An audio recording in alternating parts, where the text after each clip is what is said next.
When Colonel Richard Kemp speaks, people listen. Colonel Kemp is considered an authority on counter-terrorism tactics. He was the commander of the British forces in Afghanistan. He also fought in Iraq, South Asia, the Balkans, and Northern Ireland. As the fighting in Gaza raged, Richard Kemp found time to speak with Keren Hayesod, an organization that has been supporting the residents of the South for so many years. There's no question about what Hamas is trying to do. Hamas is dedicated to the extermination of the Jewish state, of the state of Israel. And if Israel doesn't defend itself and prevent Hamas from carrying out these attacks, Hamas will inexorably carry on with that goal. They will never succeed in that goal. The state of Israel will, of course, survive. Hamas can never eliminate the state of Israel. But it is incumbent upon the Western world, upon the United Kingdom, the United States, the EU countries, Australia, Canada, all of the countries in the world, it's incumbent upon us to stand by our allies, Israel, to make sure that they do not suffer death and destruction at the hands of Hamas.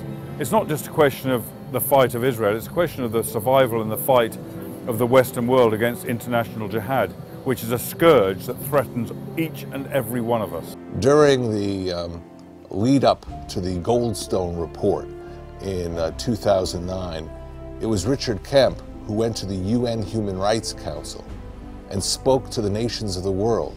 Mr. President, based on my knowledge and experience, I can say this.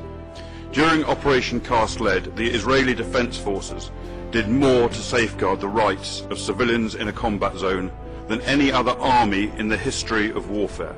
He didn't say that because he was working for the state of Israel or working with Jewish organizations. He said that because he believed it.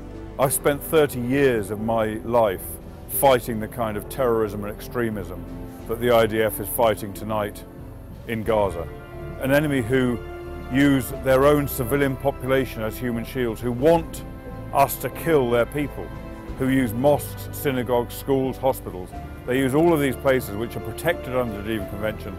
They use all of these places as military sites to attack Israeli forces from, to carry out, to store weapons. And as a consequence, I can understand, I can see why the Israelis operate as they do.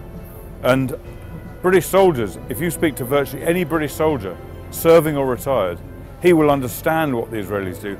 He will admire what the Israeli soldiers do, and he will support it because he has done the same thing himself. He has fought these people who use 14-year-old boys to throw grenades at their soldiers in the hope that either they will hesitate because they don't want to shoot a boy. No British soldier, no Israeli soldier wants to shoot a young boy. They hope they will not shoot them. They hope that they will themselves die. Because these people do not care about their own people. They care only about attacking and destroying the state of Israel.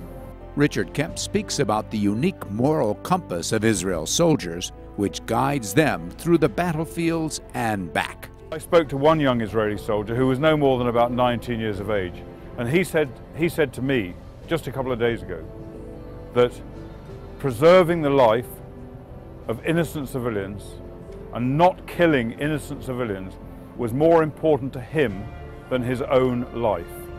You don't find that among very many soldiers.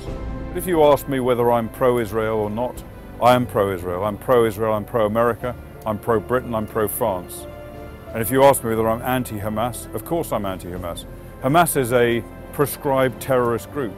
I'm anti the Taliban, I'm anti-Al-Qaeda. Of course, you ask me to take sides between a Western liberal democracy, Israel, and a prescribed terrorist group, Hamas. Of course, there's no question, there's no option. But at the same time, I'm going to give, as far as I can, an objective, professional, military view of the dispute, of the conflict that's going on here in the Middle East.